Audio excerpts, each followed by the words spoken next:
Hello everybody, my name is Rafael and thank you for watching today's video. It's time for another beginner's guide since the last guides that I made did so well and got a lot of responses from new players or from players who trained the game after a very long time that they found them very helpful. So today I'm gonna talk about exotics, and to be more specific, I'm gonna go over 5 exotics that I think you should get as soon as possible.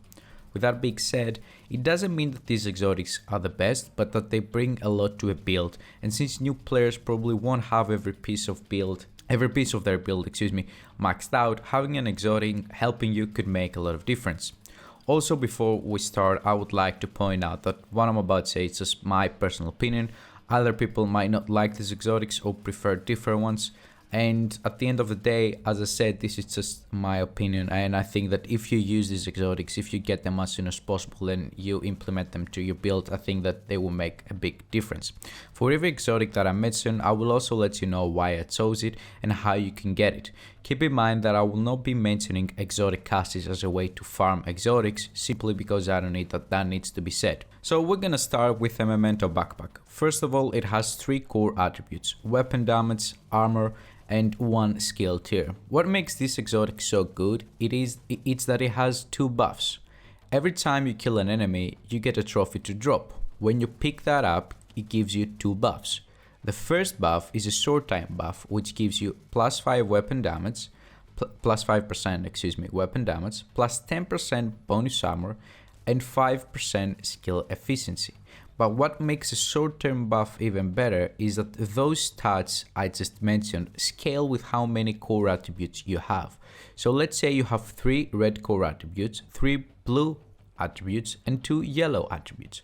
Keep in mind here that normally you can have up to 6 core attributes, but Memento is offering you 3 instead of only 1 that a normal backpack would. So that's why you can go up to 8 core attributes when you use that. So 3 red core attributes would mean that when you pick up a trophy, you would get plus 15% weapon damage. 3 blue core attributes mean that you would get plus 30% bonus armor, and 2 yellow core attributes mean that you would get plus 10% skill efficiency.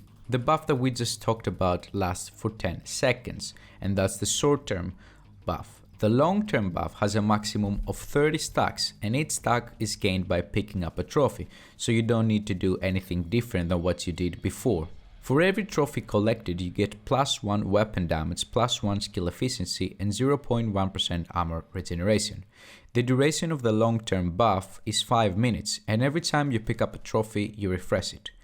After you have reached the maximum amount of stacks, you will have gained plus 30% weapon damage, plus 30% skill efficiency, and 3% armor regeneration. So as you can tell, it's a must-have exotic, especially for new players, since it boosts your weapon damage, your skill damage, and your survivability by a lot. Now, in order to get it, you have to farm for it in areas with backpacks as targeted loot. Unless there is an easy and fast mission that has it as its targeted loot, I would suggest you to run Summit on challenging or heroic difficulty if you can manage running heroic, either solo or with some other people. Good thing about the Summit is that everyone can put the targeted loot that he or she prefers.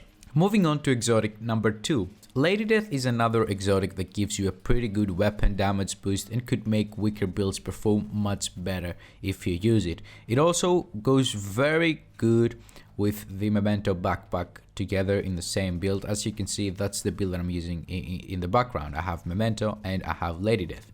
Now, what does Lady Death do? When you move, you gain 4 stacks every second or 8 stacks if you're sprinting. You can get as many as 32 stacks in total. Each bullet you fire consumes a stack and amplifies the damage by 75%. Getting a kill with this weapon will also grant you 20% movement speed for 10 seconds. I think it's very obvious why I believe that new players should try and get Lady Death as soon as possible. The extra damage that you get by using this weapon is insane. It can go pretty good with a lot of builds. You can use Memento with it, you can use Hunter's Fury, which Hunter's Fury is not a very hard gear set to get. You know, you can use it in so many ways and you will have so much fun using it. In order to get it now, you'll have to either farm for it from targeted loot areas again, like we said with the Memento, or farm open world bosses in New York. The chance for it to drop from world bosses in New York is 3%, according to those numbers that we had back in the day when it first came out. Now, again, I would suggest you to not go for the world bosses because the percentage of it actually, the chance of it actually dropping are kind of low.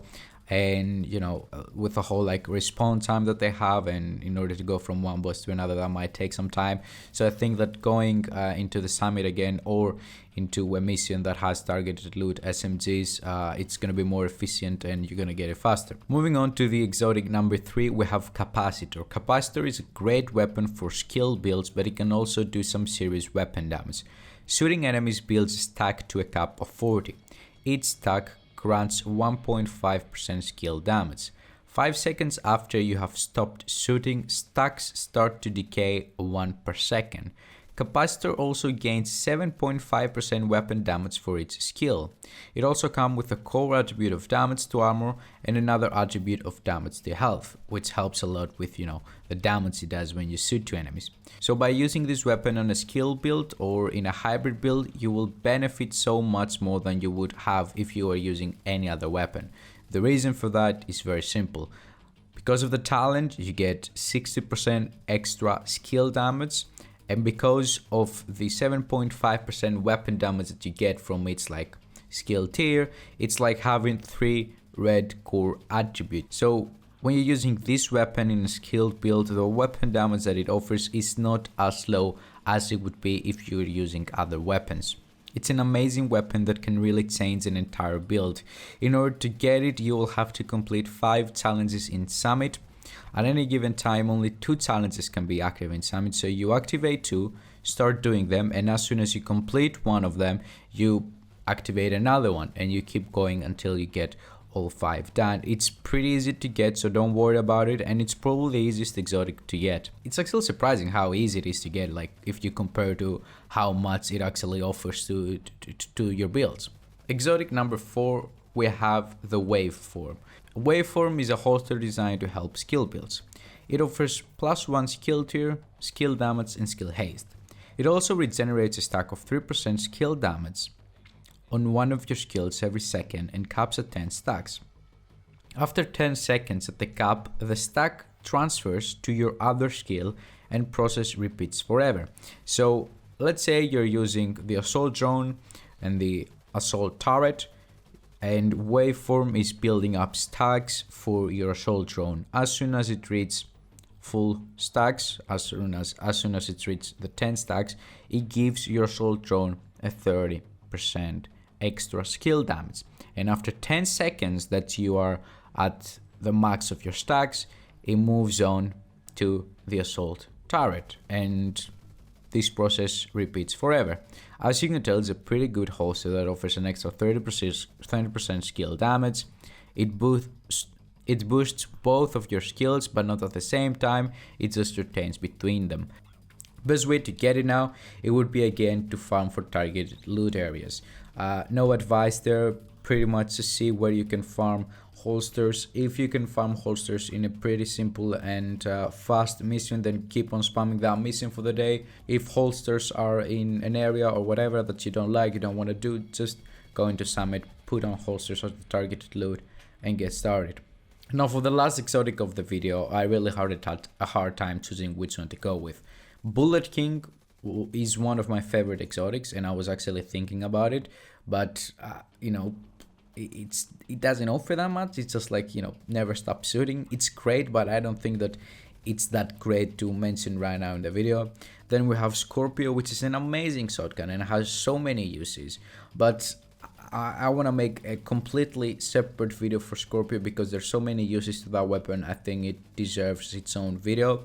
And last, we have the Coyote Mask, and that's the one that I decided to go with. So that's exotic number 5. The Coyote Mask, as you play more and more, when you reach to a point where you have a lot of builds like maxed out, when you have a full red build maxed out, I think that it doesn't offer that much if you equip it. However, again, the same thing with Waveform here. I think the Coyote Mask is a huge item that offers so much to players who are still trying to get their builds together, and they're just trying to farm for it. And you know, that extra 10% or 15% critical hit chance or critical hit damage is so important, so that's why I decided to have it here. So if you're still trying to farm for those god roll pieces or trying to reach higher crit chance and crit damage on your current build, Coyote Mask will help you a lot.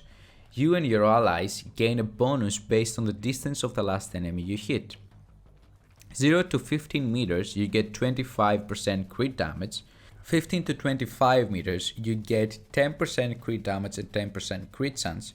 And 25 meters and higher you will get 25% crit chance. Of course, depending on the weapon you're using, you will activate one of those 3 buffs a lot more. So for example, if you're using an SMG, you will get the 25% crit damage, which activates if you shoot enemies within 15 meters of you, a lot more than you will activate the 25% crit chance, because that activates only when you shoot enemies 25 meters away from you. So an AR, for example, will mostly play in the range of 15 to 25 meters, so you will get 10% crit damage, 10% crit chance.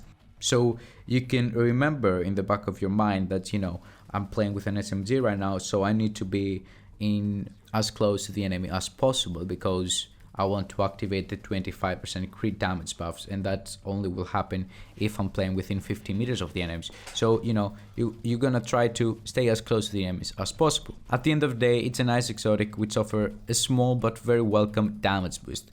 In order to get it, you'll have to either farm for it on targeted loot areas, again, or in the summit, or according to some research that I did, which, by the way, I don't really know if it's true. You can farm for it in the Jefferson Trade Center mission. The last boss in there is called Coyote and seems to drop it quite a lot. Now, I don't know about that. I haven't tried it out myself. Maybe it works, maybe it doesn't. I don't know. To be honest, I just decided to put it in the video because I saw a lot of people actually mentioning, and since there are so many people who are mentioning it, it makes me to believe that it's probably true. You can try running Jefferson Trade Center mission, especially if it has, you know, targeted loot masks, and yeah, hopefully you will get it.